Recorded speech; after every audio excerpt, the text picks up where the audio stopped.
Social మీడియాలో ఎక్కడ చూసినా పహల్గామ్ దాడుల గురించే చర్చ జరుగుతోంది. పహల్గామ్ దాడులను ప్రపంచ దేశాలు తీవ్రంగా ఖండిస్తున్నాయి. మన దేశంలో రాజకీయ నాయకులు, సెలబ్రిటీలు పాకిస్తాన్పై తీవ్ర ఆగ్రహం వ్యక్తం చేస్తూ పోస్టులు పెడుతున్నారు. తాజాగా Uri the surgical strike cinema director Aditya Dhar తన అధికారిక ఎక్స్ ఖాతాలో సంచలన పోస్ట్ పెట్టారు.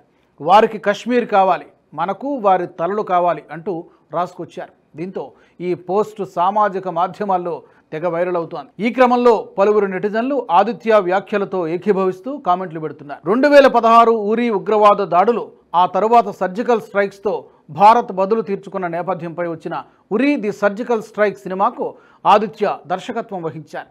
2019లో విడుదలైన ఈ సినిమా విమర్శకుల నుంచి కూడా ప్రశంసలు అందుకుంది. ప్రస్తుతం బాలీవుడ్లో స్టార్ హీరోగా ఎదిగిన విక్కీ కౌశల్కు ఈ సినిమా మంచి పేరు తెచ్చిపెట్టింది. చెప్పాలంటే ఆయన స్టార్డమ్కు పునాదులు వేసిన సినిమా ఇదే.